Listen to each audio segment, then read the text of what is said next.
Hello, everybody, and welcome back to the BamaPreps podcast, the BP Pod. I'm your host, Vlad Valasuk, and I'm joined by my co-host, Mason Comer. We've got a ton to talk about. We've got a whole slate of high school football that just happened, and we've got a ton to talk about in the present, some controversies that have happened, and really some big games, some big region shakeups. And without further ado, Mason, where were we at this week? Well, Vlad, I'm doing great today. Okay, that's good. I'm doing good, you know? Any day I show up here, get to talk about the sport I love, some high school football, it's a great day. Football. Just football, man, baby. Just football, man. Football. Where were we at this week? I know we were supposed to be at the Nest, but some last week. the Eagles' Nest, yeah. This past... Come on, where were we at? This past week, we headed up north to the beautiful city of Trussville for Hewitt-Trussville versus Thompson. Game of the week in the state. A lot of people thought it, but what took out on the field definitely didn't give game of the week vibes. No.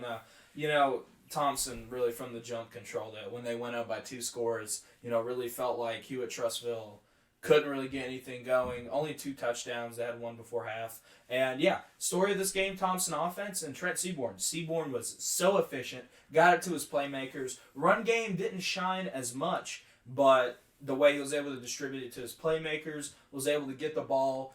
And how about a performance for Colby Hearn, 3 touchdowns. He's the one that had the 80 yards. Yeah. Okay, I really wasn't paying attention to the numbers. And just what a performance for Hearn. Putting those Thompson receivers on the map, and him and Deuce Oliver were able to produce, and they got it done. They were the ones who propelled Thompson to the victory. Looking back at that game now, how do you rate Thompson now that you've seen them bounce back against another top 10, BamaPreps top 10 team? Thompson, I knew last week. We talked about it a lot. I don't think last week's game didn't really affect Thompson that much. And it was clear from the get-go, their mentality in that game, they played Thompson football, man. Right. I mean, they looked like Thompson of old, dominant from start to finish. I mean, to me, Thompson looked like the best team in 7A again. Really? Yeah. And we're gonna have that tested, and we'll talk about our BP top 10 here in a second, and with Central with their big win. But I agree. This is a Thompson region win. This is them saying, all right, we're back to playing our game. We're back to trying to be the number 1 seed. We're back to trying to be a home team all the way through the playoffs. And the next big pillar they had to get through was Hewitt, and they did it. And you saw it. I saw it. The second they hopped off that bus, they were ready to play. That bus was shaking. I mean, they scared me, man. They started yelling. I went and hid behind that trainer's cart. I mean, I didn't know what was coming. Yeah, man. Hey, look. And, I mean, that's what we've grown to expect, and they get it done. Now, let's go over our BP Top 10, which we just mentioned. And nothing, there's been some change. There's a new addition to the list. But overall, it stays kind of the same. We'll run down, like I said, top 4 stays the same. Clay Chalkville still at 1, Saraland at 2, Central Phoenix at 3, Thompson at 4 stays the same. Vestavia even stays the same. But with the loss of Hewitt, that puts Hillcrest Tuscaloosa at 6, Auburn jumps to 7, Hewitt goes to 8, Muscle Shoals jumps up 1 after their great win that we just posted, and new top 10 member, Helena, who has been rolling. We went to one of Helena's games earlier this season, Jordan Washington, great performance, and they just got another big region win, and they're in the driver's seat right now to win that region over Briarwood. So let's go down the BP Top 10, and week after week, we're going to have the discussion. We're going to have the quote-unquote controversy of who the number 1 team in the state should be, and there's a lot of people that said it's Saraland. And there's a lot of people that said it's Central. Not as many people saying Thompson after their loss, but, to me, when we go through the process of making this list, I look at, what have you done to exceed expectations? It's easy to fulfill expectations, and it's hard to get penalized for fulfilling expectations. But with Clay going above and beyond, there's no reason why they can't be put anywhere other than 1. Saraland still at 2, and Central at 3. Now, when you've got, quote-unquote, the best 7A team in the state at Central Phoenix City sitting at 3, that means there's 2 6A teams better than them. Do you actually think that Central Phoenix City is better than Saraland or better than Clay? Talent-wise, I think Saraland and Clay are both better than Central. And honestly, I mean, I think both of those teams could beat Central. Really? I honestly do. I mean, also, I don't know. I'm confused. 3 and 4, they both have a common opponent now, and they both played Hewitt kind of the same way, dominant. Right, yeah. Right, so we can't really judge off of that. So, I mean, Central, I think they are at 3, a good spot at 3, and I think Thompson at 4 is a good spot. 1 and 2, though, we talk about it every week. Yeah. I mean, Saraland goes out week after week, and you're like, hey, maybe they'll slip up this week. Week after week, it feels like they're dropping 50 points. Nope. KJ Lacey, Ryan Williams are on the sideline at halftime. And it's crazy because it's literally the truth. Another huge win for them over Blunt this Friday, and they're literally only playing one half of football. Like, if you're a backup at Saraland, you're going to be getting recruiting exposure as a backup. Because you're playing, there's some situations where you're playing most of the snaps. Might as well not even have a JV schedule. Yeah, man. And that's a great thing for their program. It's a great thing for their development, and it ensures development later on for when Ryan and KJ do leave. Feels like they've been there for a while now. And they're going to be there a little bit longer. Right. But I think where most of the talk comes from is, do you put Central over those teams? And right now, I just can't do it. I can't either. The way that they're playing, especially Clay Chalkville, the way that they... No, I will say this. Maybe Clay earlier down the stretch maybe struggled a little. Okay, they didn't struggle. What I mean by that is they didn't win as much as you'd think they would. That win by as much as they think they would. But Saraland and Central have. They've won their games. They beat a really hot Enterprise team, blew them out of the water. And let's go ahead and talk about Central a little bit more. They just beat a BP top 10 Dothan team. So you think, hey, they're going to jump. They're going to jump Saraland. They're going to jump Clay. But no, Saraland's done what they're supposed to do. Clay, I believe, had a bye.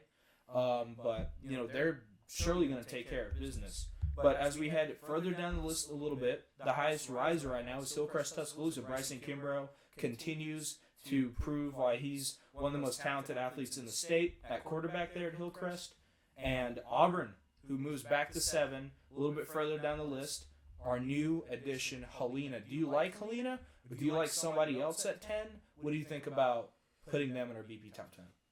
So to me, Helena, they played Briarwood a little too close for my liking. But what matters in the end of the day, they got the win. They battled back through a lot of turnovers to win that game. But I gotta think, who did we say Helena would be replaced by? MGM. I mean, we gotta look down in the Mobile region. I mean, we can't ignore Mary Montgomery. They're undefeated.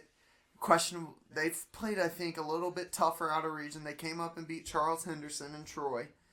I mean, they've played a tougher out of region slate for Helena, which we'll talk about Helena's out of region a little later. But, I mean, MGM, I think... I'm going to say this. I'm sorry to the Helena fans. I think Helena would lose to every single team above them in the rankings, and I think there's still teams outside the top 10.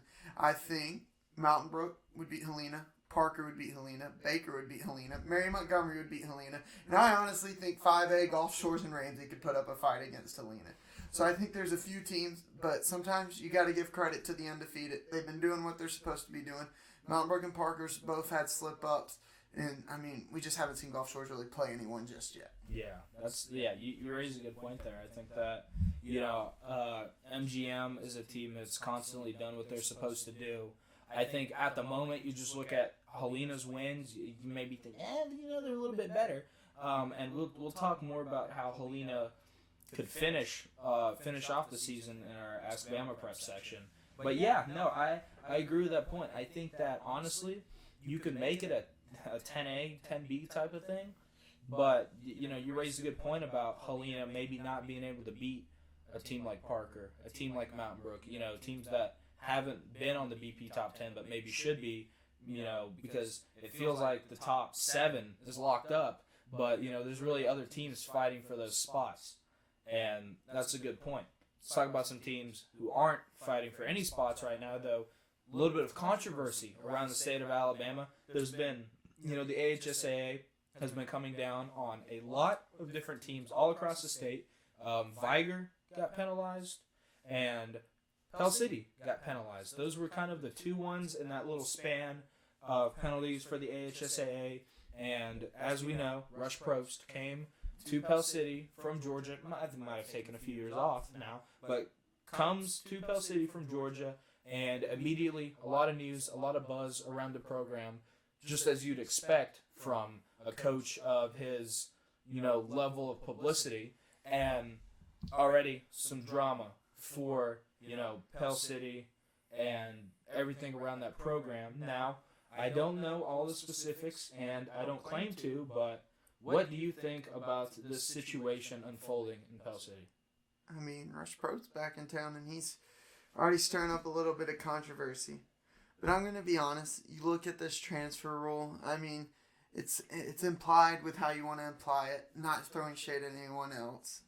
But, I mean, rules are rules. There's ways you got to get players, bona fide moves and stuff.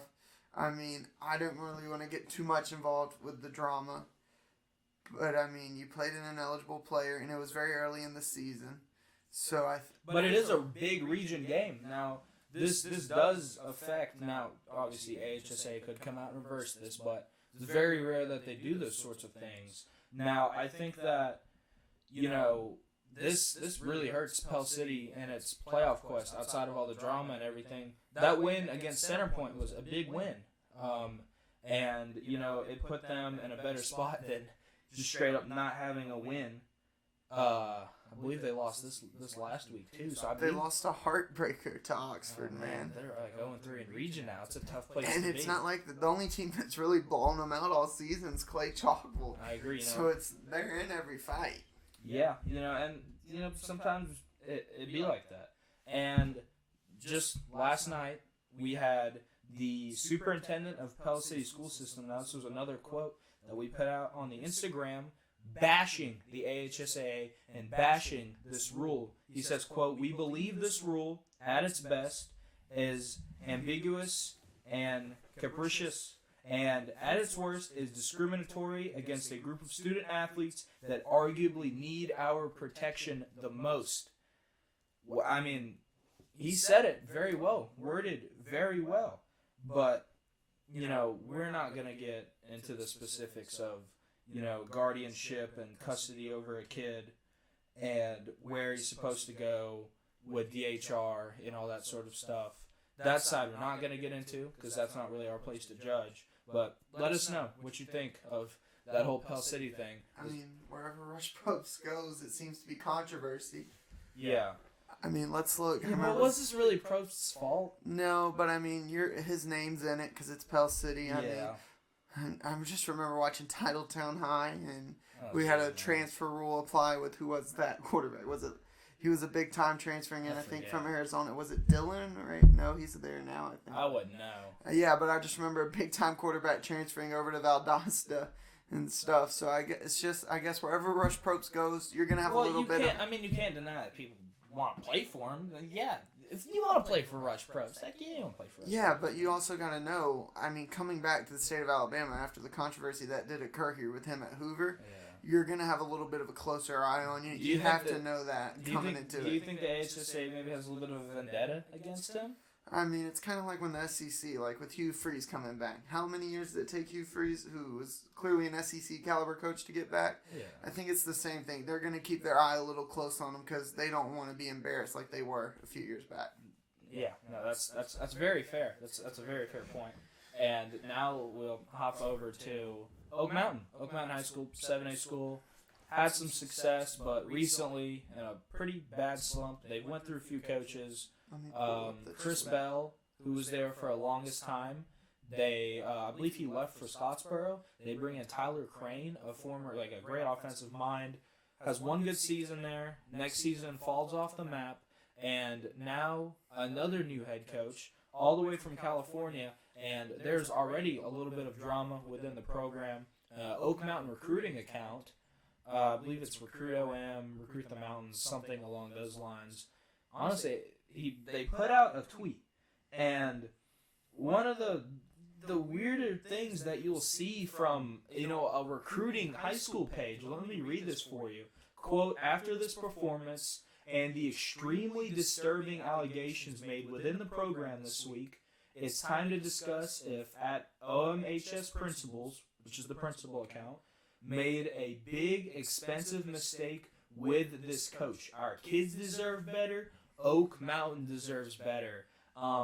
And from everything that we've been able to gather, now we're not going to make a definitive statement on who made this post. I'm sure people close to the the account is gone. The account's deleted. But, people who are closer to the situation will probably know a lot better than us. But from everything we heard, this was a parent who ran this account. And when have you seen a parent go after a coach like this? You've seen parents go after coaches, but not through an account associated with the team, the school. You just can't throw allegations like this, such heavy allegations. We don't even know what they are, but the way they're making them sound, they're massive. You can't throw this at a man. It can't be that bad. Yeah. But you the dude's been here for half a year. What are you going to do? Yeah, you just can't throw something at a person like this because you're questioning a man's character. And they're just stirring up a little bit of controversy. I don't know. Look, we've said it once, we'll say it again. Oak Mountain already is just a tough place to win at due to the spot they're at and due to the teams in the region, the teams that are around them. Being in the same region as Hoover, Thompson, Hewitt, Trustville, Vestavia, there's 4 right there that are going to be tough every freaking year. And to have this kind of stuff weighing down your program is not where you want to be at. They're at a rebuilding stage. You have to allow time for the coach to come in, and you have to allow time for the program to grow for him to get his system in. It's tough. It's tough. It's tough in 1 year. They've been through 3 coaches in the past 4 years now, I believe. And just tough deal all around. We hope for a peaceful resolution. We hope that Oak Mountain can get right back on the right step. You kind of hate to see controversy engulf a program anywhere, really anywhere. Anyways, let's get on a little bit of a lighter note, Mason. As we do every week, you give us your games of the week, and we talk about them a little bit. Who do you have for us this week? Well, there's a pretty good slate of football this week. There is. We're going to talk about a Thursday game, a big game in 6A, Region 3. We've got Pelham 4-2 versus Ben Russell 4-2. We're starting to see the playoff picture pan out, and this is a big game to pan Thursday out. night football, huh? Yeah, nothing like Thursday nights, Isn't that what Carrie Underwood's? Wait, no, she says Sundays. It's nothing like Thursday nights. Come on, I had to shout it out. We all know she didn't do it. All right. Okay. But it's probably this game might be a bit more entertaining than the Bears and Commanders. Okay. Oh, yeah, man. Our Broncos Chiefs, that's on tomorrow night. Or Thursday night. What a take. Hey, man, they gotta flex those games. We might as well just put Pelham Panthers versus the Ben Russell Wildcats. We need Pelham versus Benjamin Russell on national television. Send Kurt Herbstreit and Al Michaels out there. Dude, it's a big enough stadium. Dude, I'll watch that any day of the week. Anyways, let's talk about the game a little bit. A lot of talent on this Ben Russell team, but you almost feel like maybe they've underperformed just a little bit from where they're at. They've definitely underperformed. A disappointing loss to Homewood. And it was, Homewood didn't, beat them. They pretty much dominated a very good Ben Russell football team. And for Pelham, we've covered them a little bit more in depth just because we've been around the program, going to their game in Helena. 2 losses on the year, I believe. 2 losses, both to Briarwood and Helena. Who are the top 2 teams in that region. Now, I think that this probably is going to be a pretty even-matched game. What do you have for a prediction? For a prediction, you've got to travel to Alex City. That's a far road trip for any team in this region. I agree. It's about an hour and a half, 2-hour road trip. It's a Thursday. I'm going to play it safe right here. Pelham hasn't shown up in these big games just yet for me, and until they do, I've got to take Ben Russell at this. And once Ben Russell takes this win, Pelham is in a bad position where they may not make the playoffs. Well, they're 1-2 in region currently. Ben Russell, who's 2-1, they are right there in the same spot as Briarwood, who's 2-1, and Homewood, who's 2-1. And getting that final spot's gonna be tough. This right here must win. Would you say? I'd say must win. I mean, yeah, it's definitely a must win for Pelham. Because three region losses is a tough hole to dig yourself out of. Just like you saw with Helena last season, with the way Calera made it in. I think that the talent on Ben Russell probably leans them that way. I mean, they've got some really great players. Their 2 losses on the year, like you mentioned, blown out to Homewood, but they also lost to Central Clay County, who is a darn good team. But, having Gabe Benton at quarterback going to help them out a lot. Who else do you have for us? Well, another big game we got going on this week. Big up here in the metro area. We've got Vestavia Hills at 5-1 taking on the Hewitt-Trussville Huskies at 5-2. We covered Hewitt-Trussville in depth. We've covered Vestavia in depth many times on here. But, I mean, this is a big game. And we're not talking about to secure a 3 or 4 spot here. We're talking about to secure a 2 and a 3 seed. Something Thompson and Hoover in the years past have been controlled right there. So this is huge for home field advantage for pretty much the first 2 rounds of the playoffs. So it's going to be huge. And who knows, we might see these 2 face off each other in round 2 of the playoffs. No, yeah, I agree. This pretty much decides who's going to Huntsville and who's staying home by the fire. This is what this decides. And not like the teams from Huntsville have been better, but I think that this is probably going to be one of the best games of the year just because of what the implications are and what this means for everybody. It's hard right now for me still. It's hard to go against Vestavia. Last season, this was a huge game, and Hewitt won, I believe, 45-37. Could be wrong on that, but was a huge game. And, last season you kind of saw the infancy of what Robert Evans was trying to build at Vestavia, and now it's out in full force, and they just picked up a big win over Chelsea. They beat Spain Park. They've beaten Hoover, and now this right here, this is going to be the big one. This is going to be the big game for Vestavia. Say what you want about that Thompson game. It's at Thompson. Haven't beaten them in a long time, but This is going to be the test for Vestavia, I think, more than any other game this season. Let me know. Who do you have in this? I mean, look, you said you took Vestavia. I think I'm going to go Hewitt. Really? I think I'm going to go Hewitt. Look, Hewitt's going to be a little upset coming off of the Thompson game, but I don't know. I got to go the Hewitt-Trussville. Hewitt-Trussville route. Now, don't get me wrong. Vestavia, time of possession, they're going to dominate that game clock. So Hewitt's got to take advantage, and their offense looked a little flat at times last week. Well, it didn't look like they were able to spark quickly. But I'm just going to play devil's advocate and take Hewitt in this one. Well, there's certainly a case for it. I think that what I was impressed with what Hewitt did was they didn't allow Thompson to just run all over them like you've seen Thompson do to other teams in the past. And there's going to be a lot of running with this Hewitt-Vestavia matchup. You're going to see John Paul Head, and you're going to see Tomsmeyer. You're going to see all these players get involved in the offense, and it's going to be a tough deal for really anybody in the state to defend. And I think that this is going to be the test. This is going to be the test. A little split decision there. We'll see how it goes.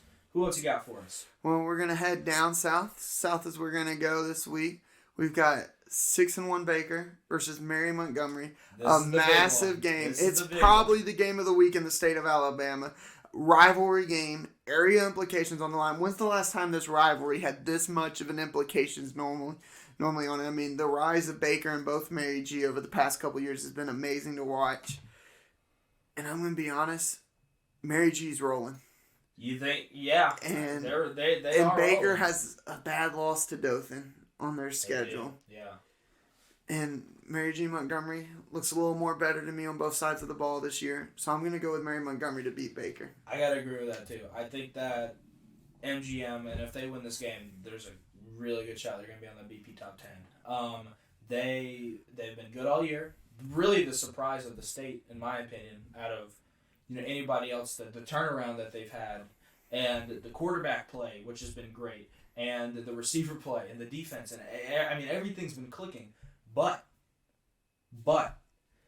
man, Josh Flowers and Bryce Kane, them boys know how to get up for some big games. I mean, look at that Foley game. That was a shootout. They know how to get up for some big games, and they know how to score points. Say what you want about the Dothan loss, but Region 2 is another animal. When it comes down to the Region 1 crown, which this is going to be the decider, it's hard to go against Josh Flowers and Baker. They're going to be my pick. You have MGM. I have Baker. We'll see on Friday. All right. Who else you got? We're going to give a little love to some small schools here. Let's do it. We've got a big game, a little south of us, over in the Sylacauga area. We've got Thorsby at 5-1 versus 7-0 BB Comer. I think I've seen enough of BB Comer this year and what they did to Vincent. I mean, dominates Vincent. Dude, it is tough to pick against Comer right now. So I'm gonna have to take BB Comer. They're probably, I'd say they're the 2A favorite in my opinion. You know, I don't know. It's hard because I mean, when you got Fife sitting right there, it's really hard. It's hard to pick historically against Fife for sure. Yeah, man. But there's a lot more parity in 2A. It feels like this year. Locust Fork has been putting up crazy numbers offensively, and then you've got Highland Home with all their elite talent. They've got some great players at Highland Home. Reeltown undefeated. Pisgah undefeated. Pisgah is gonna challenge Fife this year up in that region, up north. You know, 2A, I just feel the gap's been closed a little bit, and BB Comer is still at the top of that. They're still there, man. They're really good. Yeah, and I mean, this is a big spotlight for Thorsby. This is going to be a big game for them. It's going to be played in Sylacauga, and you know, it's just really hard to pick against Comer. Yeah, I've got to go with BB Comer in this one. Now, another big game we have, 4A, I believe. We've got 5-0 Jackson versus 4-2 Satsuma. And man, oh man, is this a good Jackson Aggies football team this year, man? Landon Duckworth, South Carolina commit, and they've got the ball rolling on offense. I will say this though, 4A is looking pretty darn loaded this year with Catholic Montgomery, Cherokee County, West Morgan, who's undefeated, kind of out of nowhere. And then Jackson, Andalusia, Jacksonville, Bibb County, another good-looking team. ACA always going to be there. Then you've got your historical powers with Handley and Deschler still hanging around. All of 4A looks really competitive, and it's going to be one of the most fun classifications to watch throughout this playoffs. Let's go back to our game. Satsuma, they've got 2 losses on the year. Two region losses. So it's kind of hard. I mean, you can win all the other games, but those region games are the most important games. And that's what sets teams apart. Like Thompson, they're able to win their region games, and so is Jackson. Jackson has just looked really good this year. There's a really good chance they win out and have an undefeated regular season, and they look good. Yeah, I got to go with Jackson. I got to go with the Aggies. I've got to go with Jackson, too. And a team I'm shocked you didn't mention, the up and rising St. Michael's, led by Gunnar Rivers and Phillip Rivers. Are they 4A? Yeah, they're up there, Region 1. I don't know. Wow. I thought they were still 3A. God. BamaPreps doesn't know something. BamaPreps doesn't know. Yep. Come follow me, Preps Bama. Preps Bama. Yeah, okay. Yeah. Man, yeah. No, I mean, I don't think St. Michael's is there yet. I know. Just had to shout out legendary Phillip Rivers. Look, I know Phillip Rivers has got all his kids on offense. I know. I mean, he's got all kids. He's got all 11 out there. He's got a baby snapping the ball. You know, better than Alabama Center. Yeah. He's got all 11 out there, and they're not there yet. Gunnar Rivers is a great quarterback. He's getting developed by. Well, I mean, his dad is NFL, pretty sure going to be Hall of Famer. How long do you think Rivers is going to be the quarterback at St. Michael? As long as he's there. Yeah, but the question is, I mean, look at what Robertsdale just lost their head coach, and right down the streets, Phillip Rivers. Ooh, and I mean, you think so? And you also look at that's a private and a public school now. Yeah, there's a difference big difference though. But also Phillip Rivers, Fairhope alum, and Fairhope hasn't been looking too good. Not trying to start any rumors, but I mean, Phillip Rivers. I mean, he could eventually leave and go to his alumni, or he's going to be a big coaching name to try to grab when a big job comes open. You know what? I hear you. I really do hear you right there. That's actually really interesting. Let's keep going down this list. What's you got for us? Well, another big game we got this week. Another big 4A battle we got. It's in Bunch the of country. 4A, man. We're going into the country. Oh, man. We got them dogs, them Montevallo Bulldogs. Oh, man. 5-1 versus Bibb County 6-1. Now, Montevallo's loss on the year is against West Blockton, and I'm gonna be honest with you, that loss looks pretty bad on that record. Is it early season loss? I mean, it was early season loss, but don't get me wrong. West Blockton hasn't looked that good. West Blockton is 2-2 in region play, and I mean, it does look pretty good. Bibb County. Bibb County Choctaws do look pretty like good. Bibb County always has, it seems, a 1-star player on that team, and they've got Griffin. They've got it on the D line this year, and I just think that's when the talent difference, because in 4A, 3A, you can have 1-star player make a big difference. Right. And I think he's making a big difference for Bibb County right now. No, slide of the hand to Montevallo or anything, but I just think You've got Bibb County. Bibb County, and I think it's not going to be a close game. Really? I think Bibb will handily take care of Montevallo. No, we go a little bit quicker on this one. Probably going to be a Bibb County victory. All right. So we're gonna go now. We're gonna do a little bit of a speed run here. We've got 5-2 Dothan, Enterprise 5-1. Whoa, okay. We can't. You don't want me to speed run we gotta talk Let's about. restart this. No. We gotta talk about this game. I've got 3 games up north. Okay, let's hit those first, then we'll go back. I don't even know Georgiana versus Elba. That's gonna be a good one. All right, so we're gonna hit a speed run real quick. We've got Georgiana at 6-1 versus a 6-0 Elba team. Look, I don't know a lot about these teams. I'm going to stick with the team that's undefeated. I'm going to take Elba. Let me tell you something about Alvin Henderson and Elba. Give him the ball. Give him the ball. You'll win the game, especially at a 1A. Who else you got? All right, we've got Athens versus Hartselle. Hartselle coming off a heartbreak last week. Man. Terrible. But you know what? Hartselle's been good. I'm taking Hartselle. Yeah, no, I'd agree. I think, we've got some good friends in Athens, and they've got a great program, and they should make the playoffs. They should make the playoffs this year. But Hartselle, Rye Fletcher, just, great player. They've got a really good defense. They've got a lot of length, a lot of talent on defense. I have to go to Hartselle on that one. All right. I've got one more little game here for us to speedrun real quick. Up north, James Clemens coming off a massive win over Sparkman. Yeah. Taking on Austin. We're deciding Region 4, I believe, this week in 7A. And I'm going with James Clemens. Keep that momentum running. Give me the Rockets. James Clemens. The Rockets? They're the Jets. All right, let's restart this. Okay. I'd probably like James Clemens in that one, but man, you want to talk about some region cannibalism? You want to talk about Region 4? Region 4. You look like you're producing a powerhouse in Spark, man. And there's another game with Bob Jones and Spark, and I'm gonna take Bob Jones in that one just because of the way that they've been able to pick up steam and the cycle of Sparkman football. Be crappy teams, look good, lose to James Clemens, lose the rest of your games. Probably how that's going to go this week, at least for Sparkman. We'll see if they turn around, though. They've got some talent on that team. Yeah, now there's 2 other big games that people are probably like, why aren't we talking about it? Definitely in our comment section on the top 10. There's one team that they definitely want us to talk about. So here's y'all spotlight for a little bit. We've got Parker at 6-1, the Thunder Enterprise. No, we've got 5-2 Dothan taking on 5-1 Enterprise. A big game in Region 2 this week. Yeah, no, this is gonna be a big test for Enterprise because they have not been on our BP top 10 for 2 weeks now, and they were on our BP top 10, and there's a lot of questioning like why isn't Enterprise on there? They beat Auburn, but they beat a really banged up Auburn team with all the momentum on a last-second field goal. A game that Auburn probably should have won if they didn't punt. A game that Auburn should have won. Let's make that very clear. They didn't win, but a game that Auburn should have won. It's a fluke victory. They happen a lot in high school football. Sometimes the better team does not win.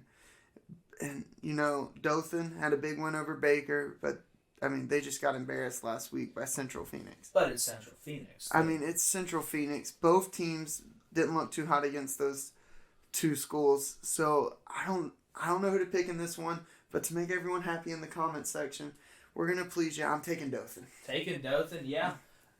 Man, it's hard for me to pick against Dothan right now.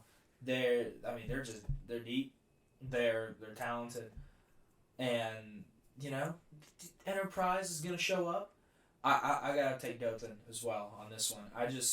I'm not as bought in as everybody in the comments section. I'm not as bought in on Enterprise, and maybe that's what also influenced the decision of not putting them in the top 10. But the beautiful thing about high school football, they get a chance to prove me completely wrong. They have a chance to make me eat my words like I'm eating Cheerios in the morning. They really do. And we'll see what happens. Is that all the games you got for us this week? Well, we've got one more big game. I know there's a lot of games a week. Great slate of high school football this week. Had to show some love to some smaller schools. We got a big game in Birmingham. 2 Birmingham City schools. Well, in the city of Birmingham schools taking on each other. You got Parker at 6-1 versus Mountain Brook at 5-1. Big game this week.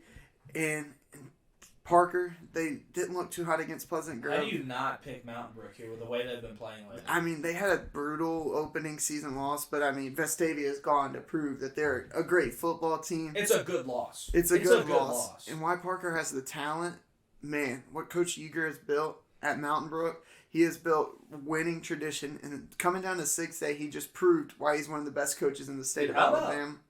How about Cole Gamble? Let's talk about Cole Gamble. Cole Gamble is running wild on him, brother. Dude, he is.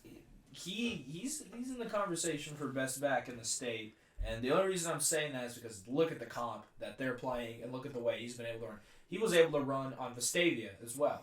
He is a beast of a running back, and he is one of the only reasons why Mountain Brook is where Mountain Brook is, because without Cole Gamble, they don't beat James Clemens. Without Cole Gamble, they're not winning some of these games down the stretch by as much, and I don't know if they beat Hoover. So, one thing I want to point out, you said he's played good competition. This week, there's a big guy up the middle, probably one of the best D-linemen in the country. Jordan Crawford, big number 0.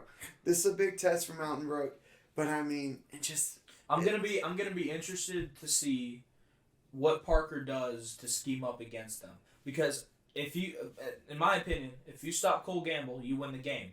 But that's been the game plan for every other coach against Mountain Brook, and other than Vestavia, nobody else has been able to do it.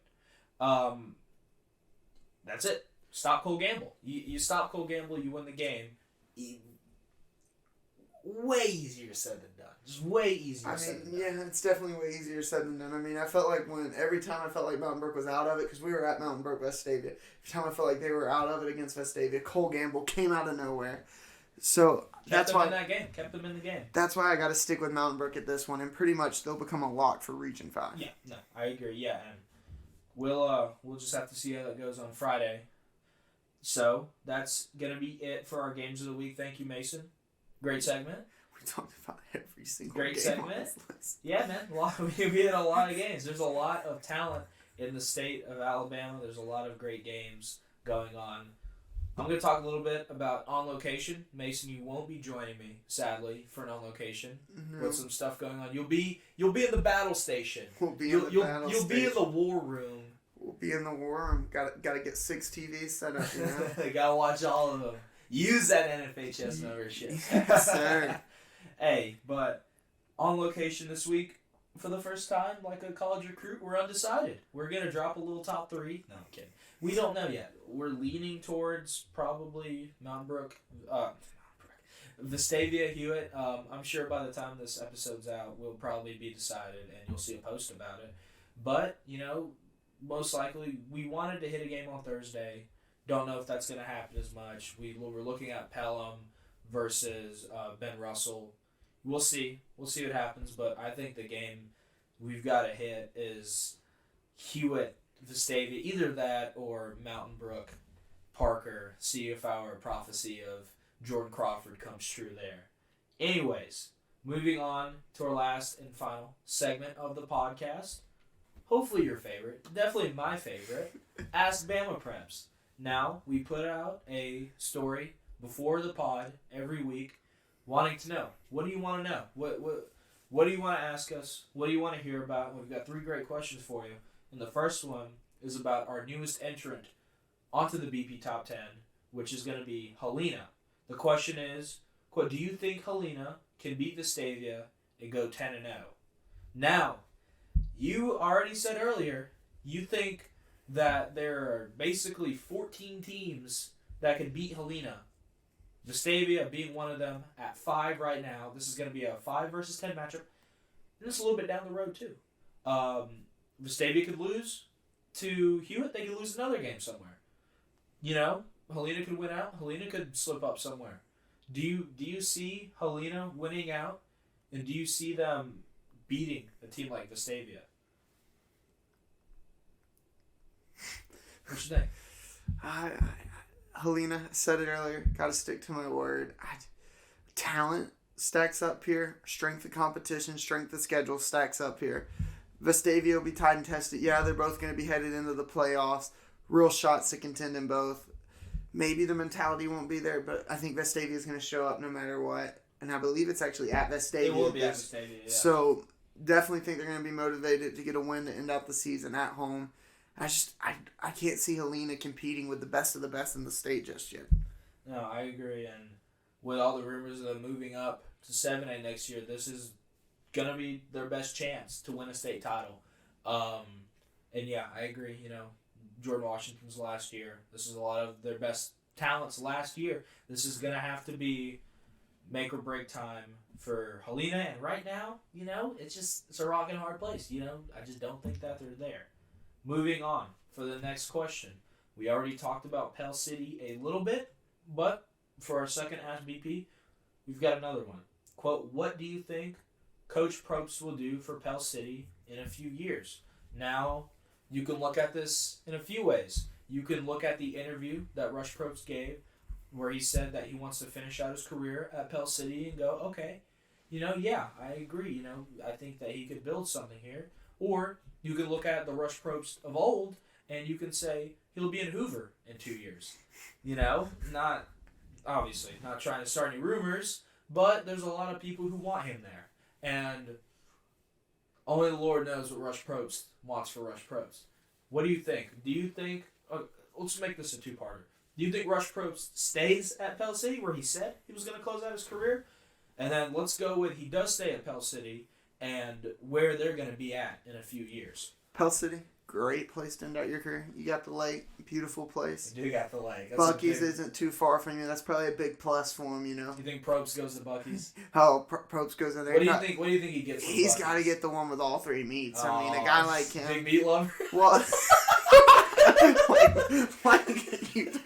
like Brett Venables saying, I've been down on my knees a lot for stuff. We're not going to talk about that Brett Venables quote. Do you think? I mean, do you think he ends out his career there? I think Rush Probst in Pell City. I mean, it's amazing to see him come back. Nice little story you got going there. But I don't know. I mean, it's kind of hard when big jobs come a knocking, and not trying to start any rumors, but there's a big job that looks like it might come a knocking. He's pretty familiar with the place. Don't know if they would do it. I just don't and think just it would based happen, off his reputation, I don't know if a big school bigger than Pell City would maybe give him an opportunity. And it looks like Pell City's willing to let him build something special there. So I think he might stick around a little bit. Well, let's think about this. He did spend 1 year in Alma Bryant where they had what I believe is their best season in school history. He spent 1 year there. And Robertsdale's probably, I'd say, in that same position. He could go to a place like Robertsdale. I don't think he's going to move 200 miles all the way down south. Yeah. But you never know. And let's move to the second part of this.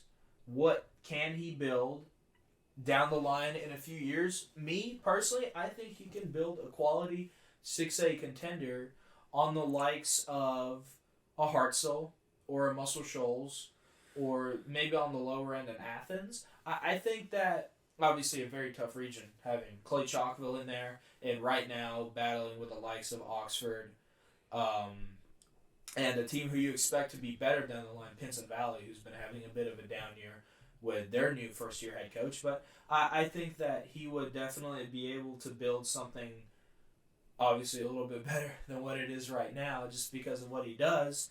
Now, the methods that he goes by doing it, we don't know. Obviously, we just talked about earlier in the pod, some controversy with Pell City and the statements that are being made. Obviously, they vehemently deny everything, but, for me, I think he can get the program higher, but, something that I've noticed with myself is whenever you want to settle down and whenever, you want to take it easy for a while, what starts to happen is you start to get a little taste of success, and you want a little bit more, and you want a little bit more, and then it gets kicking back up, and all of a sudden 7A school comes knocking. It's tough. It is tough.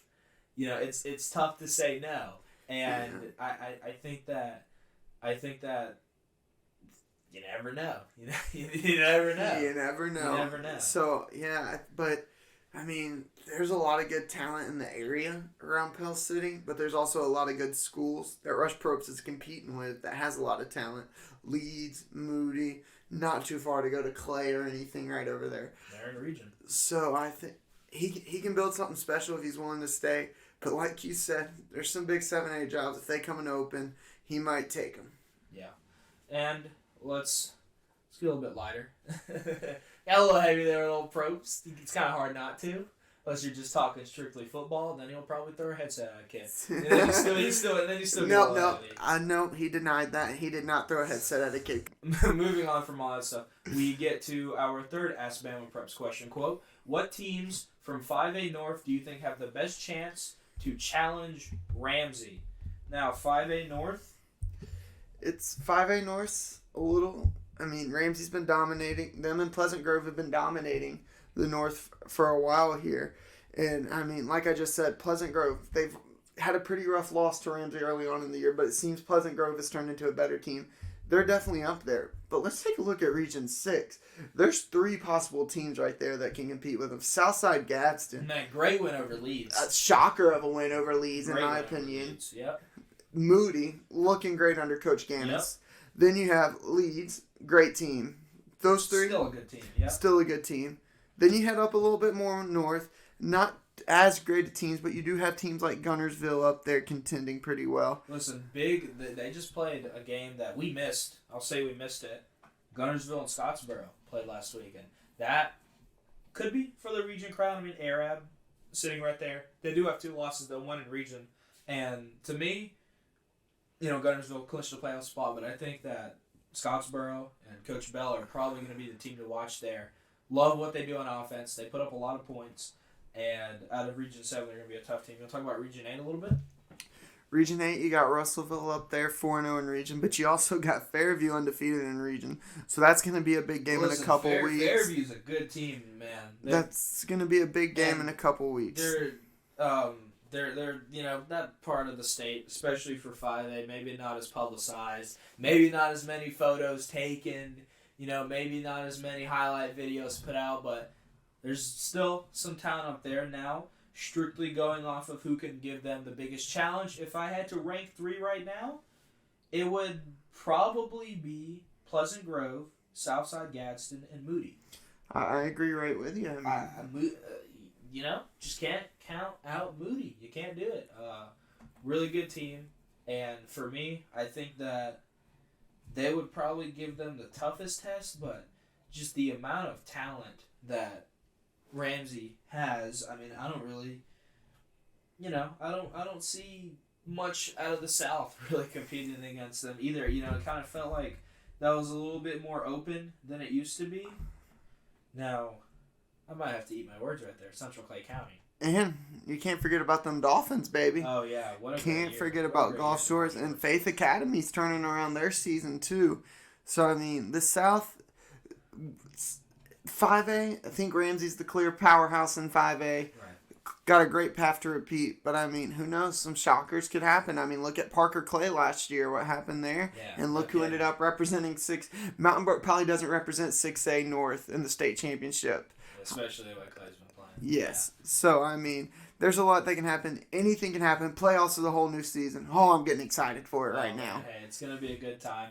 And for us, that's all we've got for this episode of the podcast. Thank you so much for joining us. Another great week of football. Can't wait to cover it. Can't wait to watch it. Can't wait to see the highlights. And that's going to be all for us.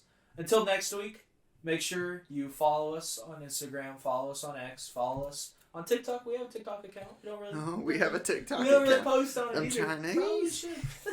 Probably should. And obviously, on YouTube, subscribe to us. Where you're probably listening to this. Hey, Without, on Spotify, leave us a review if you want. We so- want to hear your feedback, man. yeah, we do want to hear your feedback. Thank you so much for listening, and we will see all of you in the next one.